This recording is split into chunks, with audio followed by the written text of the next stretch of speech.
picking up Emeretz Hashem on the top of Yud, on the bottom of Tezayin with base. Maskif Rav Yosef. Well, we read this already, but we'll pick up here today. 5 lines up for the Bible. Says Shir this morning is dedicated by Zevi and Shoshi Daniel in commemoration of the yard site of Zevi's father, Elliot Daniel Yitzchok Yisrael ben Rafal Noach Yosef Zichrona Livracha. We hope that in the merit of our Talmud Torah, the Neshama will have an Aliyah and the family in Nechama. Shkayach and thank you.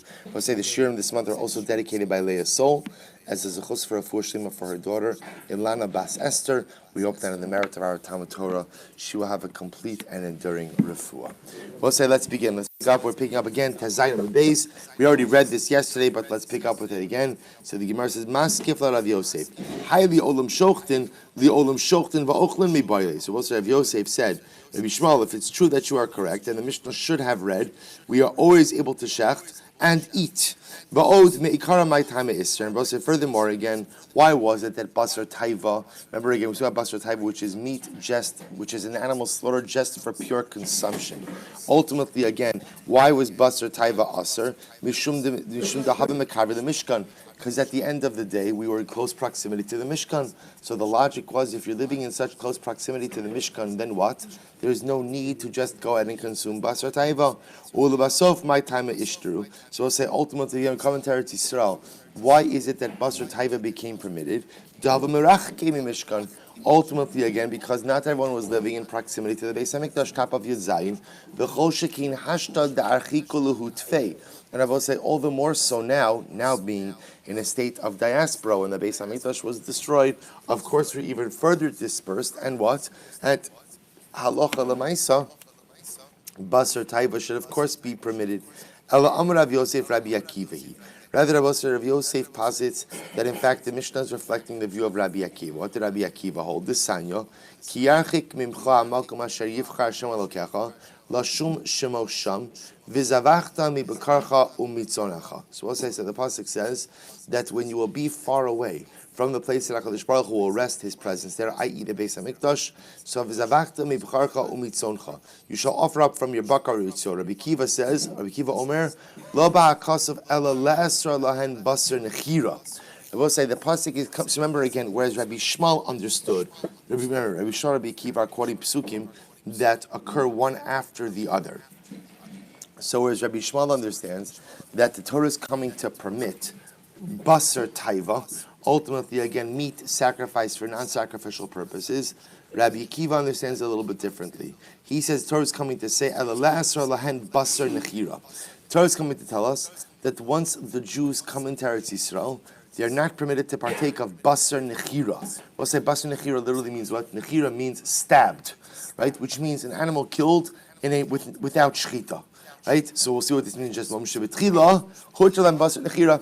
Apparently, Rabbi Akiva holds that in the desert, the laws of shchita did not apply.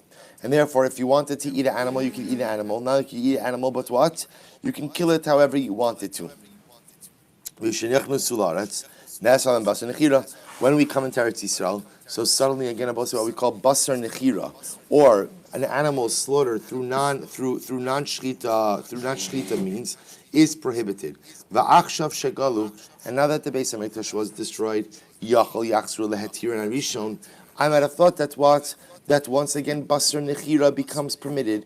Lekach shaninu li olam shochten. Therefore, the pasuk says li olam shochten, Rabbi, which means what? That even now, in the absence of the Beis Hamikdash, we still go ahead and continue our process of shchita. So we'll say, so fundamental machlokes Rabbi Akiva and Rabbi Shmuel about what was permitted in the desert and what wasn't. Rabbi Shmuel's opinion is that halacha l'maisa, in the desert you could not eat basar taiva, right? Instead, every shchita had to be a sacrificial shchita, and ultimately, again, you would partake of meat like that. When we come into Eretz Yisrael, basar taiva becomes permitted. Right, basar becomes permitted, and the chiddush of the Mishnah is hakol shochten. Even in the absence of the Beis Hamikdash, basar taiva still remains permitted. Rabbi Akiva says no. The novelty is as follows: in the desert, you did not have to shecht. In the desert, you could kill an animal however you wanted. Comes Eretz Yisrael, you have to go ahead and do shchita. And now the Mishnah teaches me that even in the absence of the Beis Hamikdash, hakol shochten, the laws of shchita still apply. We'll say, of course, This is one of these machloksim where we see that really so much of machlokis. We paskin, of course, like both. But again, let's go back there. But my community, we'll say, what are Rabbi Akiva and Rabbi Shmuel arguing about? So listen to this. Rabbi Akiva savar basar taivalo itzar klal. Rabbi Akiva holds that ultimately, again, basar taiva was never prohibited. Right? Rabbi Akiva says there was always a mechanism for eating non-sacrificial meat. Right? For eating just regular meat. That mechanism always existed. Rabbi Shmuel savar basar nechiva lo ishtri klal. Rabbi Shmuel says there was never a permit to eat meat. There was never permission to eat meat without shchita. There was never such a thing like that. There was never such a thing as ultimately, again, killing an animal through some means other than shchita. So it says, let's analyze this. Bishlam Rabbi Shmuel hainu dichsev v'shachat es ben habakar. So according to Rabbi Shmuel, I understand. Rabbi Shmuel will say that shchita was always a necessity. So I understand. That's why the pasuk says what? V'shachat es ben habakar. So we'll say, so the pasuk says that ultimately, again, even in the desert, we find this concept of v'shachat es ben habakar. Even in the desert, we find this concept of shchita. So therefore, it makes sense. El Rabbi Akiva, my v'shachat. So we'll say, what does Rabbi Akiva do with the pasuk v'shachat, which we'll say clearly seems to indicate that what? That there was shchita in the desert. To which the Gemara answers, kachim shiny. We'll say even Rabbi Akiva, who says that in the desert you were permitted to eat meat without shchita, would agree that what? Always required shchita. There was always a din of shchita ultimately for karbanos. Bishlam Rabbi Shmuel, hanu dirsev hatzon v'ubakar yishachit lahem. So remember again, this is the pasuk where Klal Yisrael wanted meat, and Moshe Rabbeinu laments to HaKadosh Baruch Hu, how can I possibly provide meat for all of these people? Hatzon ubakar yishachit lahem. Even if we shechted all of the cattle, right, all of the sheep, would there be enough meat for this entire people? So according to Rabbi Shmuel, we'll say that verbiage makes sense. Why does it make sense? Because halacha l'maisa, according to Rabbi Shmuel, there's shchita even in the midbar.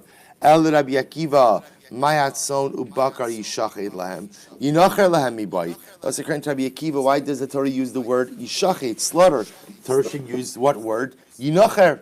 Right? Yinacher ultimately again means stabbed. Right? You can kill it however you want. To which the Gemara says, Nechira shalahem zoi shchitasan. Because it will say, Rabbi Akiva will say, shchita doesn't have to mean the actual halachic process of shchita. What does shchita mean? Slaughtering. Slaughtering however you slaughter. Happy in the desert, they didn't employ formal shchita. They used nechira. Okay. Bishlam Rabbi Shmuel hainu disnan hashochef inisnavla biyado v'anocher v'hama'aker patr melachasos. So we'll say here, interestingly enough, this Mishnah, which we'll see later on, is talking about the mitzvah of kisui hadam. So we're going to spend the whole parak on this. Right? So we'll say, so kisui hadam means that when you shecht certain animals, specifically chayas, non-domesticated animals, there's a mitzvah to cover the blood. Kisui hadam, you cover the blood with earth. Or with something. We'll discuss. So we'll say, so the halacha is, the Mishnah says, hashochet v'nisnavla biyado. If someone goes ahead and shechts, and ultimately again he batches the shchita, and ultimately again the shchita, the animal becomes an avela, v'hanocher, or if one stabs the animal, i.e. does not shecht it but kills it in some different way, v'hama'aker, or one goes and uproots the simanim, pater milachasos. Ultimately again one is pater from covering the blood. So we'll say, if you look at Rashi for just a moment, Rashi says pater milachasos, dichsev. It's right. It's about 6 lines up from before the lines get wide. Dichsev asher yochal or asher yachal b'shafach v'kisa b'roi la'achila hakosov medaber v'afilu man demechayiv kisa b'shoche v'nimsas shreifa hachamod the shchita but the gamar shvicha mishachot. So let's listen to this. So the Gemara says, so if you go ahead, the halacha is, again we'll see this in greater depth later on, but the halacha is you're only chayiv to cover the blood in a situation where the animal is fit for consumption. But if the animal is rendered unfit, either intentionally or unintentionally, there is no mitzvah of kisui. So we'll say, so ultimately, again, this makes sense according to Rabbi Shmuel. However, again, El Rabbi Akiva, my pater melachasos. So we'll say, it's actually a very interesting question. So the Gemara says, according to you, Rabbi Akiva, you hold, Rabbi will say, what was done in the desert? What was done in the desert? Nechira, killing the animal, which tells us that on some level, an act of killing an animal, right, for the sake of consumption, not with shchita, is still a bona fide mechanism. Even if it doesn't work now, at some point in time, historically, it did work. The Gemara interesting things the idea that the fact that historically it did work should be enough what? To make you obligated in the mitzvah of kisui hadam. So this is actually quite interesting. No one is suggesting, of course, that nechira, that stabbing the animal would allow you to consume the animal, but because at some point in time historically it was a valid form of slaughter, you should at least have the obligation to do kisui hadam, which is very interesting. To which the Gemara says no. Hoil ve'isser isser. Even Rabbi Akiva would agree that nechira was only permitted in the desert. Once they came into Eretz Yisrael, it was prohibited. And once it was prohibited, it was prohibited. It is prohibited. And therefore, again, is no longer a valid mechanism of slaughtering an animal. And therefore, of course, if you killed an animal in that way, there is no mitzvah of kisui. So, Bishlam Rabbi Akiva, Damar Basar Taivalo, Isser Klal. Supposed to listen to this. So, according to Rabbi Akiva, who says that Basar Taiva was never prohibited. Remember, we're going to both say, Rabbi Akiva holds that Halach Lamaise, even in the desert, they were permitted to slaughter animals for their own private consumption purposes. Hainu dichsev, ach kasher, ye'ochel, es hatzvi es ha'ayal, kein tochlenu hatame v'atar yachtav yochlenu. Just like a person eats the tzvi and the ayal, right? So too the tamei and tar could eat together as well. So we'll say that pasuk actually teaches us a different halacha, which the Gemara is not referencing right now. You're going to see what it's referencing. It's referencing specifically the tzvi and the ayal. El Rabbi Shmuel, tzvi v'ayal gufa mi havishari. We'll see. Remember again, what's interesting about the tzvi and the ayal is that what?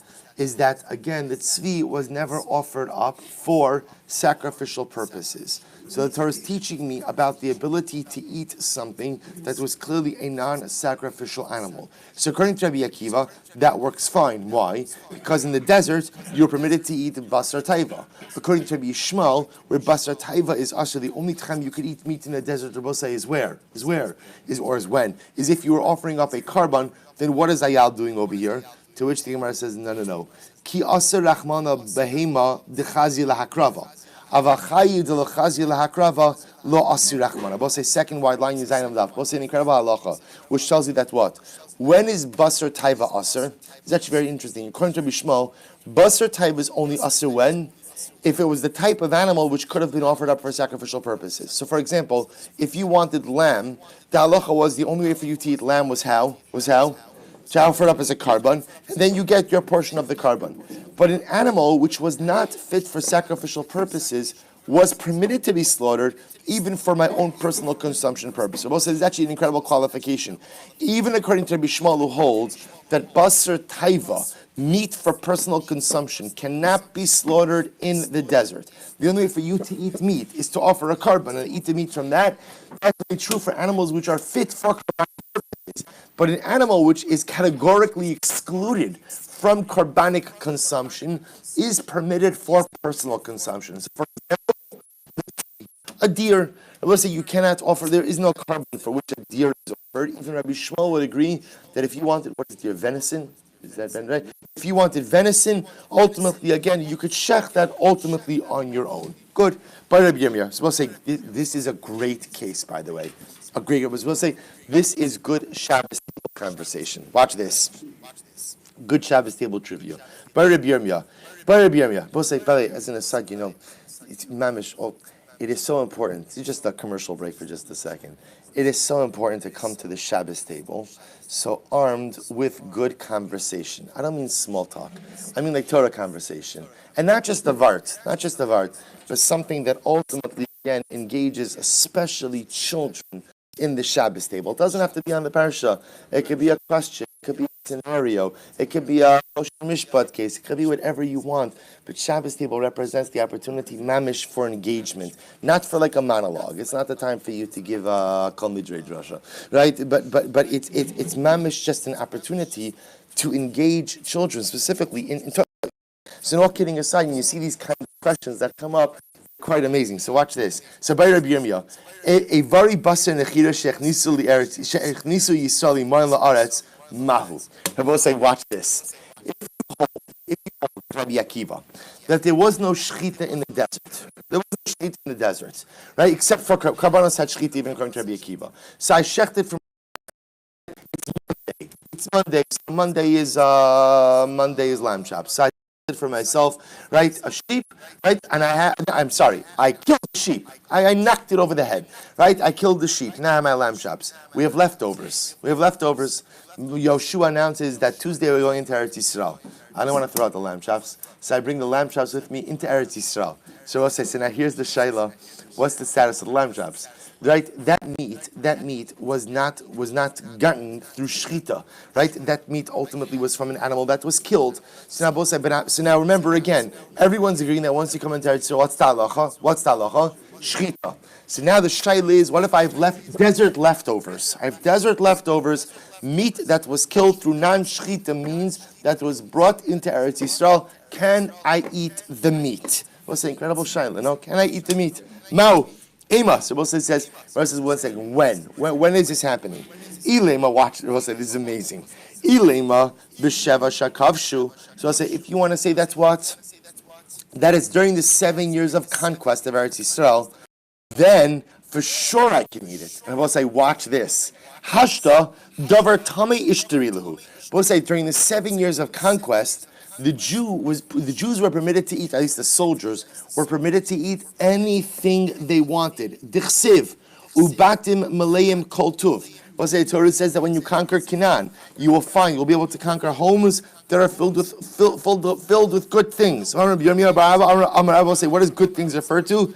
Kasli dechaziri.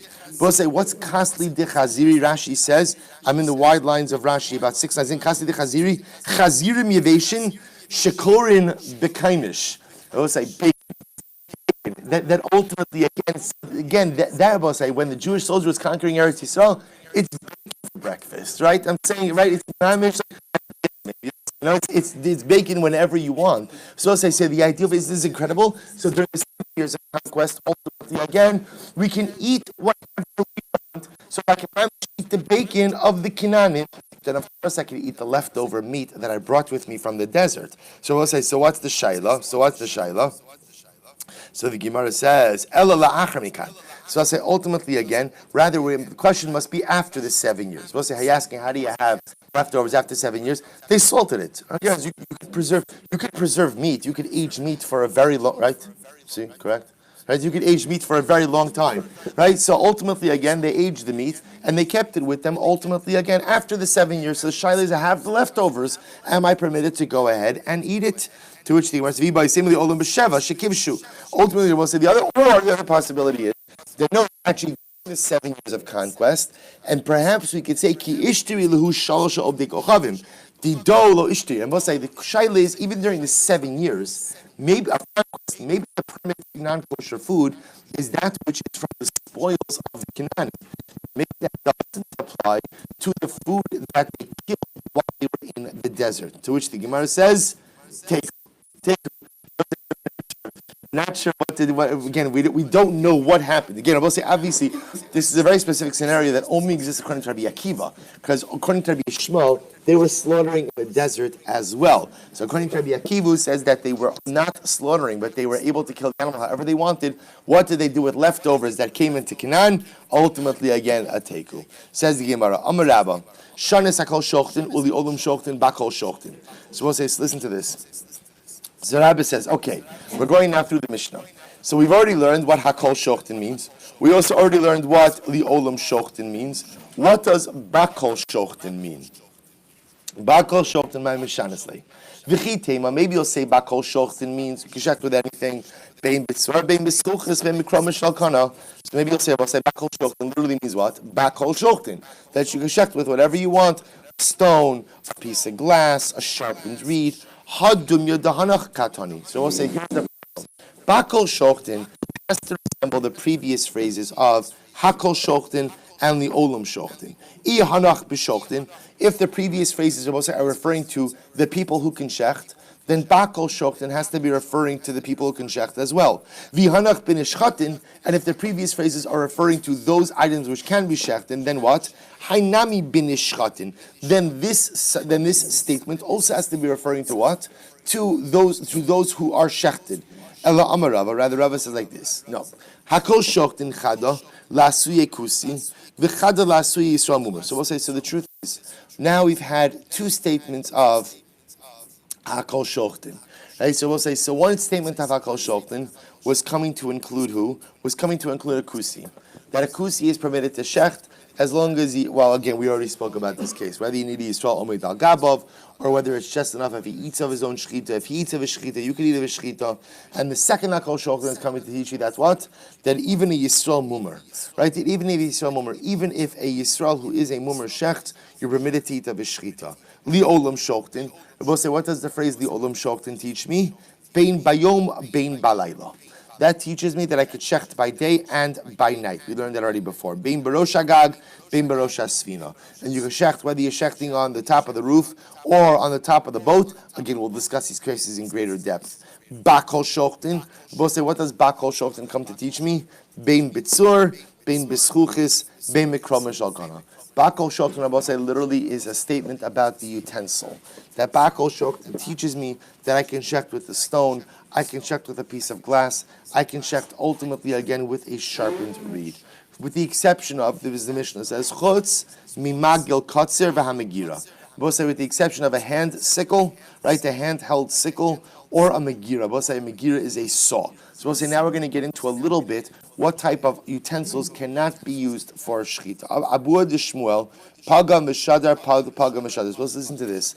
So the father of Shmuel, Abosai went ahead and he was poging a knife. He purposely made a nick in a knife. And he sent it off to the Rabbanim, whoever they were, to go and ask the Shaila, where he was trying to figure out what type of pigima, what type of nick in the knife invalidates the shechita. So what he literally did Abosai was what? He nicked the knife and he FedExed it to the Rabbanim. Is this the type of pigima that passes? Is this the type of pigima that passes? And what happens? And I will say, they said to him that the type of pigima that invalidates a shechita is that if the knife is like a saw. Now look at Rashi just a moment. Second to last line in Rashi. Kimegiroshin in Rashi says, Shepigimosea michuvanos lo umkan. V'yesh lepgam shnei uktzim. Ukisha'ata molich tziparnecha misof asakin rasha. Tziparnecha chogeres bu'ukatz shal tzad harosh. Ukisha'ata bodeh meirok l'sof hatzibor. So we'll say essentially, the type of invalidation is if it is like a saw. We'll say, what does it mean it's like a saw? That a saw ultimately, again, has the teeth and has the indentation in between the teeth. So if it has the indentation in between the teeth, we'll say like an A, and therefore, again, it has 2 points, which means we'll say what? If you're running your finger along the sharp side of the knife, your finger is going to get stuck on 2 points. One, front to back, point 2, from back to front.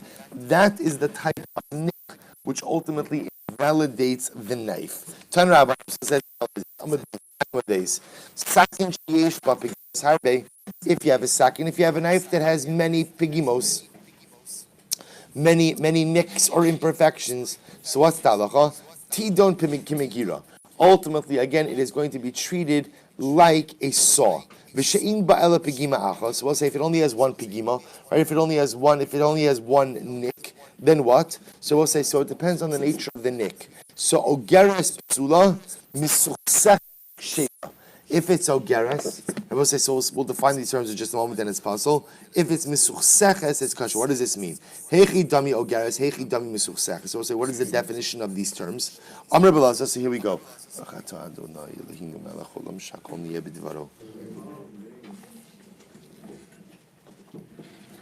So says the Gemara. Amr Rabbi Eliezer, ogeres mishtei ruchos. So we'll say ogeres means that ultimately, again, your finger will feel the pigima on both sides. Which we'll say, so again, ogeres literally means collected.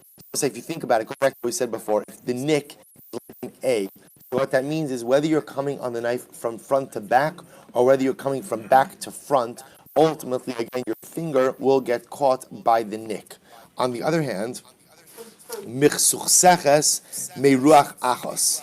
So we'll say michsuchseches, on the other hand, ultimately, again, is on one side. So we'll say, if you could imagine for a moment, the way this works is, if you could imagine if you have a knife, and if you're looking at it from the front to the back, and the front of the knife is one level, then it goes up, right? Then it goes up and comes back down. So I'll say, so if you think about it again, that nick will only be felt from one way, only if you're going from front to back.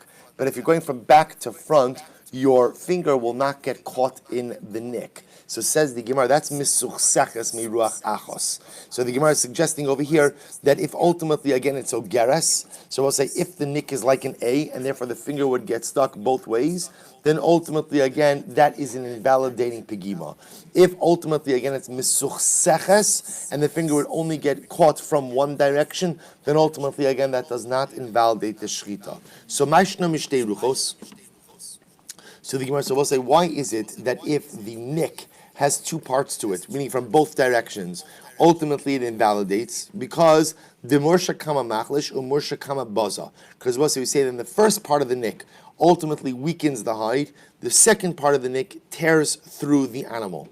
Meruach achas nami chorfa de sakina machlish mursha baza. Baza, I should say the same thing by a knife, even with what we call the michsuchseches. Why? The first part of the knife literally again weakens the hide, cuts through the hide, and then when you get to the nick will tear. To which the Gemara says, "Meruach achas nami chorfa de sakina machlish mursha baza dekoim aresha de sakina." Ultimately, because we're talking about a case where the nick is at the front of the knife, that we call the front end of the knife. In which case, it's the nick that's actually causing the initial cut. But by the time you get to actually cutting the simanim, you're on the part of the knife that already is nickless.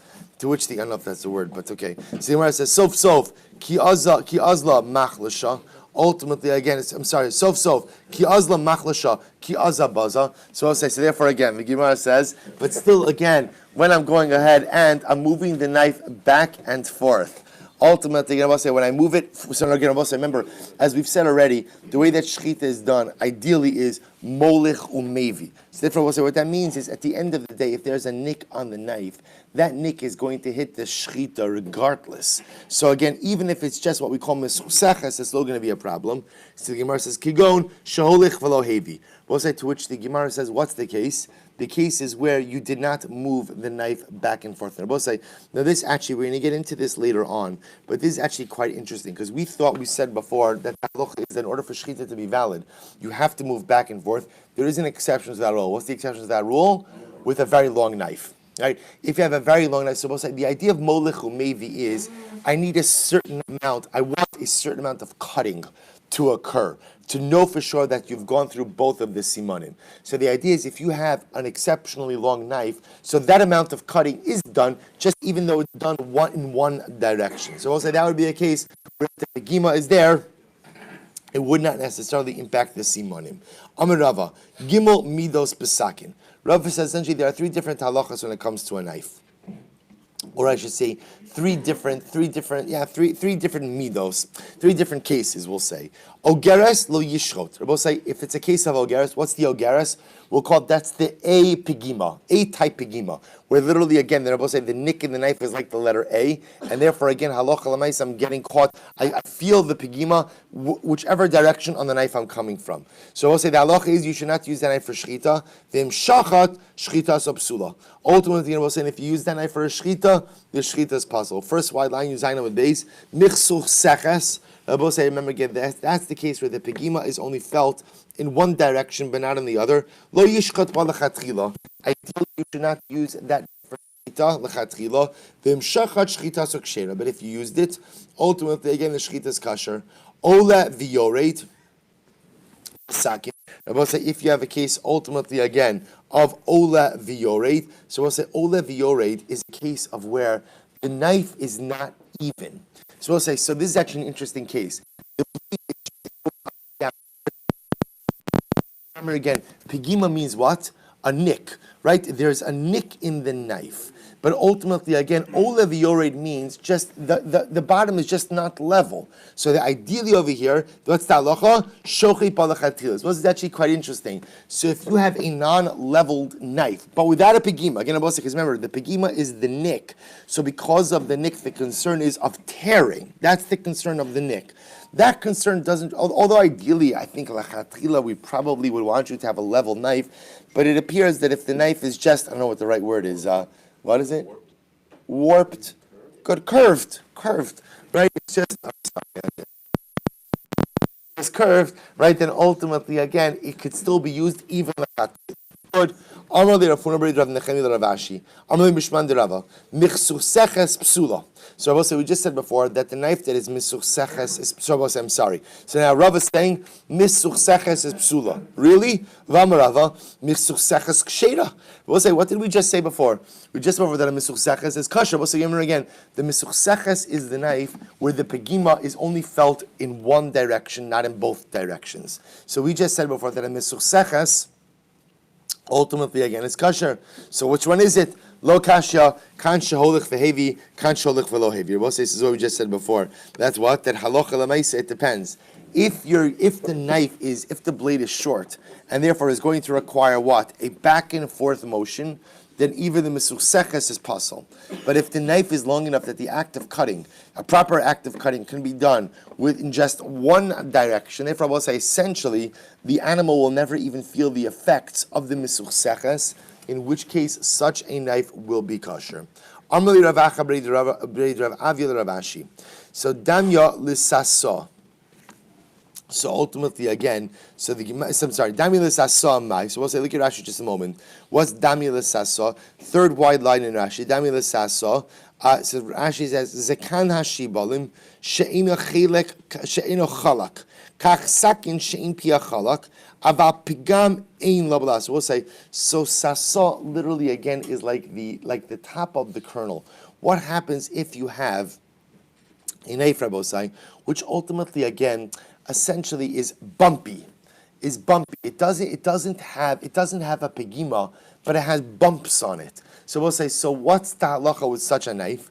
Amar Lei, so he says to him, Man yohev lan mi bisrei va'achilna. So we'll say, Rav Avi is asking Rav Ashi, what's the status of the bumpy knife? So Rav Ashi says, if only someone would give me a piece of meat from such a shchita, how much I would eat it.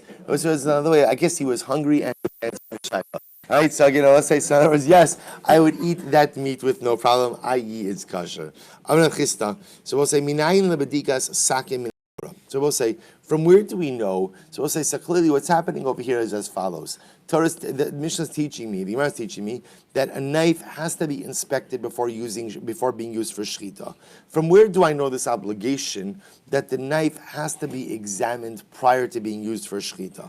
Shnei Amar says, Ushechatatem bazeh va'achalta. So we'll say, interestingly enough, this is from the pasuk in Shmuel Aleph, where Shaul ultimately says, Ushechatatem bazeh va'achaltem.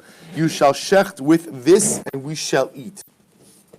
So we'll say, the Gemara almost understands that what's happening over here is that Shaul is presenting them with a knife and telling them, Ushechatatem bazeh, shecht with this, which tells us that what? Which the Gemara is supposing that the knife has to be examined, has to be inspected before it is used for shechita.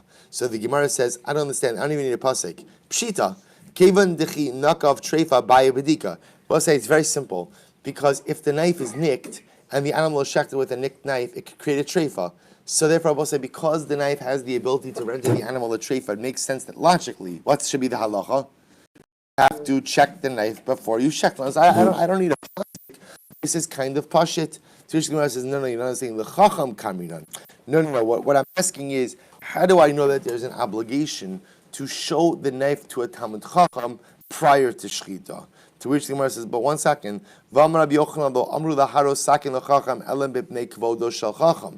Ultimately, again, but we said already before that you're right, there is no obligation to go ahead and show the knife to a Talmid Chacham. Rather, again, we do that out covet to a Talmid Chacham. So we spoke about this before. That one of the ways to demonstrate covet to the community's Talmid Chacham is the shochtim show him their knives. And I will say, but halacha lemaisa, that's actually not the halacha obligation out shchita, that is an obligation out kabbalah chachamim.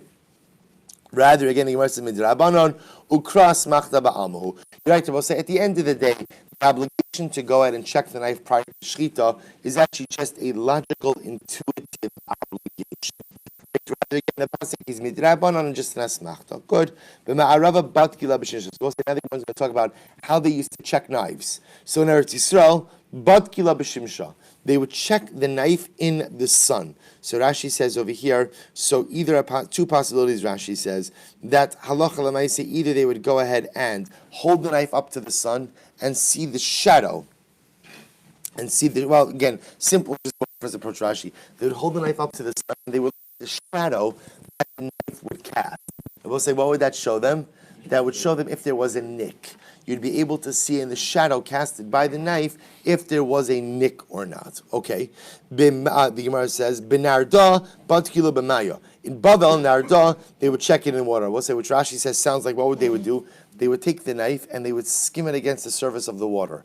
If there was a nick, you would see the ripples in the water. So that's how they would check it. Rav Sheshes, Badak le bereish lishna. We'll say Rish Lakish would check the knife against his tongue, right? He would run the surface of the knife against his tongue. If the knife, we'll say again, it's an incredible motivation to keep your chalif in good working order, right? If you're going to, we'll say on a serious note, that again, just so you understand, that's why this was done. This was done in order to encourage people. Ultimately, again, keep your knife in tip-top order. Then we'll say, obviously, this is not like a samurai move, like he's taking it down. They're running it slowly. So we'll say, so obviously, again, when you're running it slowly, you're gonna feel the nick. Don't try this, but you're gonna, you go home, you see your wife, cutting up the brisket. Hey, give me that for a second. So the idea over here is that they're taking it slowly. So the idea is you're gonna feel the nick against your tongue before it goes on. So Badik Reish Lishna, Ravacha Bar Yaakov, Badik Le B'chut Asara. I will say what he would do is he would cut a hair. He would cut a hair, ultimately again, and see what the knife would do, ultimately again against the hair. Bisura Amri and Surah, they said, Bisra Achla, Bisra Labantka. If the knife is used to cut meat, ultimately again it should be checked against meat. So we'll say what they would do is, they would actually, Rashi says over here, Bisra Achla, Hiba Lachtoch Basar, Lefichach Ikar Bidikasa Babasar, Obreish Lishna Obabasar Etzbo. So we'll say, so in Surah they would say, that you have to check the knife against flesh. The knife is going to cut flesh, you have to check it against flesh. Either check it ultimately again against your tongue or on your finger. In other words, it doesn't have to be the tongue. The idea just would be you have to check it against flesh. Oh, we're going to see that in just a moment. So the Gemara says, Rapapa Amar, Tzricha Badika Abisra Va'aturfa Va'atlasa Ruchsa. So we'll say Rapapa said is actually quite chamer. The knife has to be checked. Abisra, ultimately again, against, right? Abisra against the flesh, aturfa against your fingernail, and on all three sides. So we'll say the fingernail would be, again, you literally run the knife across the fingernail. If there's a nick in the knife, it's going to get caught in the nail. And I will say what he adds on over here is, we'll see in just a moment, on all three sides. So them in just a moment. Amalei Ravina Ravashi, Amalei Rav Sama Braid Ravash, Rav Misharshia, Mishmach. So the Amrit Le Mishmei Derava, Tzricha Badika Bisra, we'll say you have to check it against flesh. Now we'll say, remember again, Bisra ultimately again can mean a couple of things. Bisra can mean, Bisra against your finger, Bisra can mean against your tongue. Bisra just means against flesh. The knife itself has to be checked against flesh. Va'aturfa, and against the fingernail. Va'atlasa ruchsa. And on all three sides. What all three sides means is it's not just enough to examine the blade of the shechita knife, but rather what? I will say the sides also have to be checked for any kind of nicks. Amarle, Abisra va'aturfa amri. So he responded, I agree that the knife has to be checked against flesh, again, either against the tongue or against the finger, va'aturfa, and it has to be checked against the fingernail as well. I agree with those. Va'tlasa ruchsa lo amri. But I never said anything about the need to check it against all three sides. In other words, what he was saying is, I only feel that the blade of the knife has to be checked for nicks. I'm not worried about the sides. So the Gemara says, Amrla Abisra va'aturfa amri, atlasa rusa lo amri. Ikidar, also an alternate version is, Abisra va'aturfa utlasa ruchsa amri. Other versions have it like this, that I agree that it has to be checked ultimately again against flesh, either tongue or finger, or I will say, and also against the fingernail, and all three sides, but Mishmei de Rava lo Amri. But I never said this over in the name of Rava. Okay, Ravina Ravacha Breid Rava, Havu Yasvi Kamid Ravashi. So let's listen to this. Ravina Ravacha Breid Rava, sitting before Ravashi. Aisu Sakin Lekame Dravashi Labadka. So we'll say one of the Shochtim brought a knife in front of Ravashi to go ahead and check the knife. Amarle the Ravacha Breid Rava, Bitka. Go check it. Go check the knife. Badka aturfa va'abisra va'atlasa ruchsa. So we'll say, so what happens? So Rav Acha checked the knife. How did he check the knife? Aturfa, right? So we'll say, so remember again, Badka aturfa, he bless you. He went ahead and he checked it against his fingernail. He ran it against his fingernail. Abisra, so we'll say, Abisra, we don't know specific. Abisra just means a category. It has to be checked against flesh. Checked against flesh could be running it against your tongue, could be running it against your finger. Va'atlasa ruchsa. So we'll say ultimately again, and he checked all three sides of the knife. So we'll say again, remember, you don't obviously have to check the top side, right? The top thin part of the knife, because that doesn't matter. But you have to check the blade and you have to check the two sides. So Amrlei, Yasher, Shkoyach, V'chein Amar Rav Kahana. Ultimately, again, and so too, again, Rav Kahana agreed with this approach as well. Rav Yemar says, Aturfa va'abisra tzricha, atlasa ruchsa,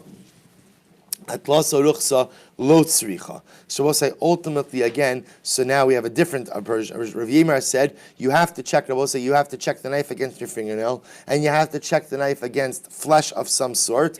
But atlasa ruchsa lo tzricha. But ultimately again, you do not need to check it on the three sides of the blade. After all, Milo Amar Rabzera Amar Shmuel Libein Sakin V'Shachat Ba Shchitaso Kshera. Ultimately, didn't we learn before that's what? That if you go ahead and you heat up a knife and you shecht with that knife, the shchita is kosher. Why? Shechiduda kodem lilibuna. Because ultimately, what we're saying, we assume the sharpness of the knife cuts the animal before the heat. And I will say, now the heat is most acutely felt where? On the sides. So what that tells us is the sharp part of the knife cuts the base hashchita before the sides ever come in contact. Ultimately, again, the Gemara says, but how could that be? Vakashilon ha'ikat stadin. Ultimately, again, we said, but what about the sides of the knife? Va'amrinon, here we go. Base hashchita mervach ravach. We say the way shchita works is when you cut open the animal, you cut open the simanim, the base hashchita expands. But we'll say, now what does it mean it expands? On a very simple, what it means is that when you cut it, it opens up. It opens up. So which means is the sides of the knife do not come in contact with the beis hashchita. Hachanami beis hashchita mervach rava. So I will say the same way that if what? The same way that if halacha lamaisa, you cut open, if you heat up the knife, and ultimately again you cut with the heated up knife, we say the shchita is good. Why, Rabosai? Because we don't assume that it's the heat of the sides of the knife which burn the beis hashchita open, but rather again it's the sharpness of the knife that cuts. So we'll say, so too over here, just in a regular case, we assume that we'll say, what is it that shechs the animal? The sharp part of the knife. The sides of the knife are not really involved in the shchita at all. So because of that, halacha l'maaseh, the Gemara says that what? The Gemara says that you do not have to go ahead and, or at least this opinion says, that you do not have to check, the sides of the knife. The same way I don't have to check the top, I don't know what do you call that, top edge of the knife. Right, is that the back or the back of the knife? Right, the top edge of the knife. You don't have to check because it doesn't come in contact with the shchita. So too again, the Gemara is suggesting that ultimately again the sides of the knife need not be examined as well because they do not come in contact ultimately again with the sides of the shchita. So we'll say, all right, we'll stop over here for today. I don't have enough time to go ahead and record the parashah, but Emir Hashem will record that afterwards. Emir Hashem, Shkoyach.